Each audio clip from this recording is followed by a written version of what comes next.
इस शक्ल में देखिए, ये एक दायरवी सड़क है, यानी मुनहनी सड़क है। इस मुनहनी सड़क के ऊपर ये गाड़ी सफ़र कर रही है।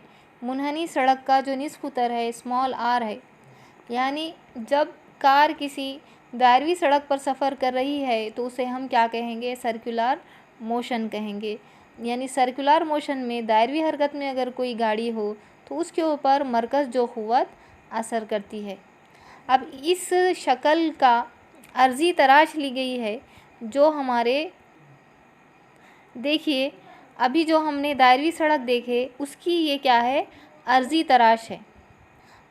पीछे से हमने देख रहे हैं यहाँ पर गाड़ी को, तो गाड़ी के पिछले टायर यहाँ पर नज़र आ रहे हैं।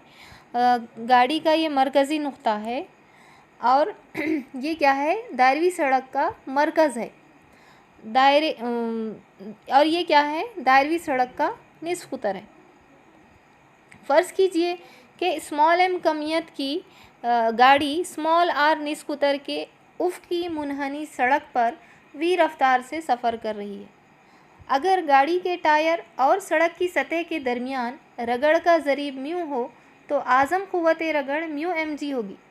कार पर अमल करने वाली क़ुव्वतें, नंबर 1 होगा कार का वज़न mg जो उमूदन नीचे की जानिब अमल करता है, और नंबर 2 दूसरी क़ुव्वत उमूदी रद्द अमल कैपिटल N जो उमूदन ऊपर की जानिब अमल करता है।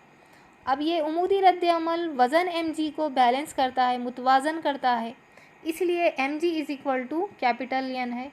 इसको हमने मसावत नंबर 1 लिखे।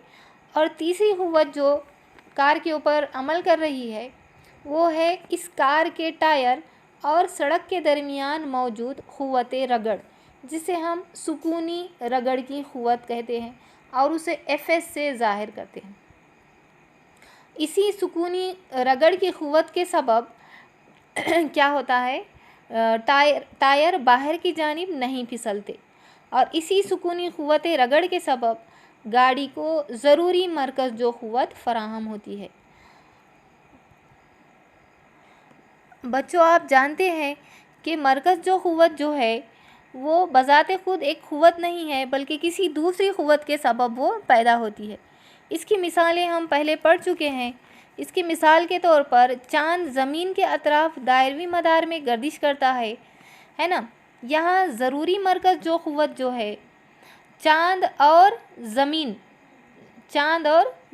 के दरमियान सुखली क़ुव्वत कशिश के ज़रिए फ़राहम की जाती है। यानी चाँद और ज़मीन के दरमियान क्या पाई जाती है?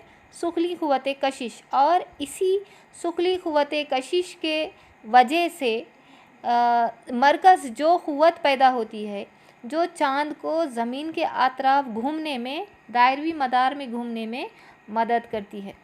उसी तरह से जब कोई कार उफ़क़ी दायरवी सड़क पर इस तरह से सफ़र कर रही है तो कार के टायर और सड़क के दरमियान जो क़ुव्वत रगड़ है, वही क़ुव्वत रगड़ यानी Fs क्या पैदा करती है? यहाँ पर सेंटीपिटल फ़ोर्स यानी मरकज़ जो क़ुव्वत फ़राहम करती है, जो कार को दायरवी रास्ते में सफ़र करने के लिए क्या होती है? ज़रूरी होती है। हम जानते हैं कि सेंट्रीपिटल फ़ोर्स का फार्मूला है Cp is equal to mv²/r। ये ज़ाब्ता हम पहले देख चुके हैं। तो सेंट्रीपिटल फ़ोर्स किसकी वजह से हासिल हो रहा है? सुकूनी रगड़ की क़ुव्वत यानी Fs की वजह से पैदा हो रहा है, जो उसकी जगह पर हम रख सकते हैं। Cp इज़ इक्वल टू क्या है यहाँ पर? Fs, इसलिए हम इसका ज़ाब्ता लिखे mv²/r।